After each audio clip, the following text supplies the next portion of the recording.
Welcome to Electric Wheeler's YouTube channel.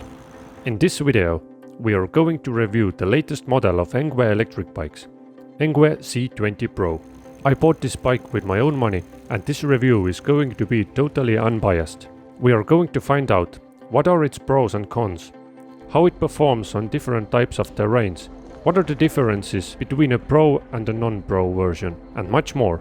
Also, if you like this kind of content, please support us by subscribing to the channel. But we have many topics to cover, so let's get going.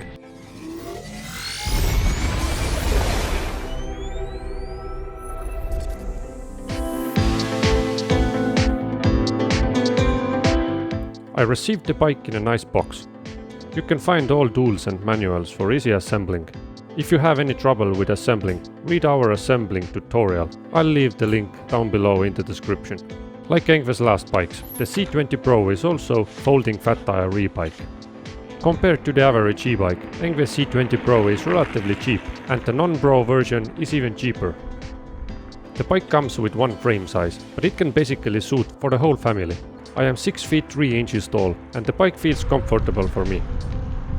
Riding with C20 Pro is really enjoyable. You can easily ride with it on almost every kind of terrain.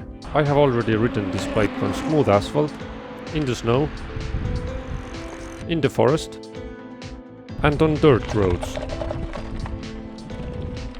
I guess that this kind of bike is not meant for people who are used to high-end mountain bikes or ultralight road bikes.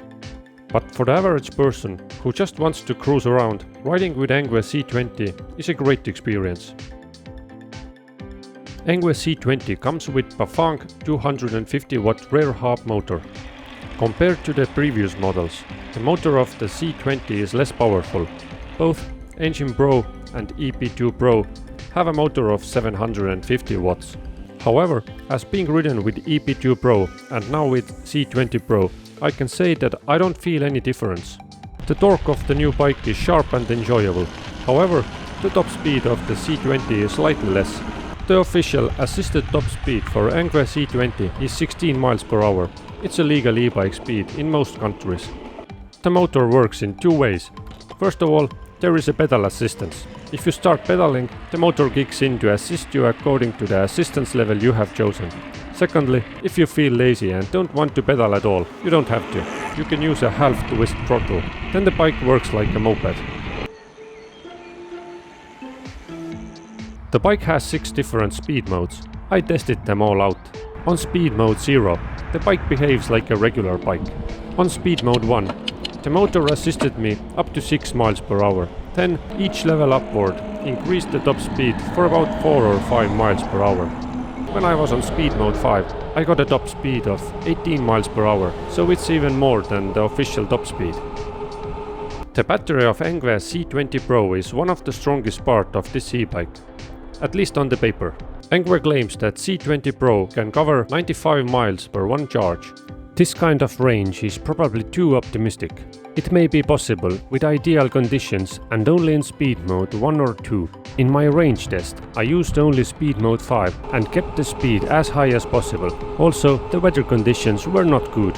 It was quite windy and the temperature was low.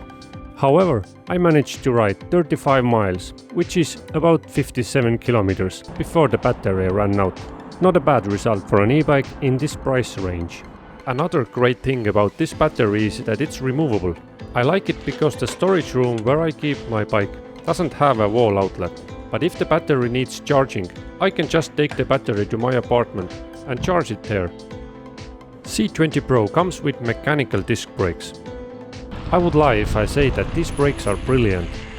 But if you press hard enough, there will be no problem with stopping power. Also, some occasional creaks with mechanical brakes are quite common. Hydraulic brakes would be a much better option, but you can't expect these on an e-bike that costs below $1,000. Before, I told you about the speed modes of the motor. In addition to that, the bike also has regular bicycle gearing. It has a 7-speed Shimano Tourney drivetrain. Although it's the cheapest gearing system Shimano makes, I've had no problems with it. But please note that you should not press hard on the pedals when switching gears. The width of the handlebar is good. It's not too narrow. Also, the height of the handlebar is well adjustable. I also like the grips. They feel very comfortable and provide nice support to the palms. I am very satisfied with the display as well. You can read there everything you need, including speed, speed mode, battery level and the distance of the trip. This bike comes with 20-inch wheels like most folding bikes. Smaller wheels provide much better maneuverability. It's easy to turn around in a tight area. However, small wheels can be more dangerous when riding on a bumpy road at high speed. The tires are 3 inches wide. They provide a smooth and stable ride experience on most terrains. Also, the bike has a front fork suspension, which gives you extra comfort when riding on an uneven surface. One of the main reasons I like this bike is its portability. It's not this kind of portability that you can easily haul it several flights of stairs. No, it's too bulky and heavy for that.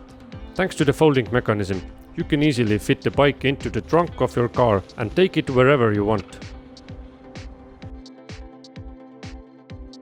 It has a very simple folding mechanism. You can fold and unfold the bike within seconds. There are 2 folding points on the bicycle. One is on the handlebar and another on the frame. Both folding points have a security system, so you don't have to worry the bike would fold itself during a ride. People often work in the offices downtown while living in the suburbs. Commuting with cars causes horrible traffic jams. Also, it's often hard to find a parking spot and it's expensive. Even if you don't want to cycle the whole distance, you can drive to the city limits and continue cycling to the office. There are 2 versions of this e-bike, Pro and the non-Pro version. The C20 Pro has wider tires. Another difference is they have batteries with different energy capacities. It means that C20 Pro can provide about 2 times better range. This of course means that Engwe C20 is significantly cheaper than C20 Pro. So if you don't need so much mileage and are mostly riding on smooth terrain, buying a non-Pro version would not be a bad idea. Nothing is perfect, right? Obviously, there are some drawbacks of this e-bike as well. First of all, there are no fenders. I think that a commuter bike like this should have fenders. It would add even more practicality to this e-bike. Secondly, this model doesn't have any rear light. It has reflectors and front light, but if you're going to use the bike in the dark, I suggest to buy a rear light as well. There's more. Usually, folding bikes have an additional chainring cord in case the bike is folded. Engwe C20 bike doesn't have it. So be careful not to damage the chainring when the bike is folded. And lastly, there has been some balance problems with kickstand. The bike could easily fall over if the surface is not perfect and the wind comes from the side. To sum it up, I must say that it's a very solid and practical electric bike.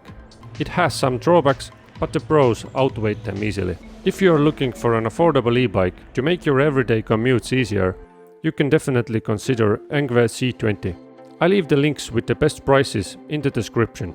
Also, if you liked the review, please hit the like button and subscribe the channel for more similar content. Thanks for watching and happy riding!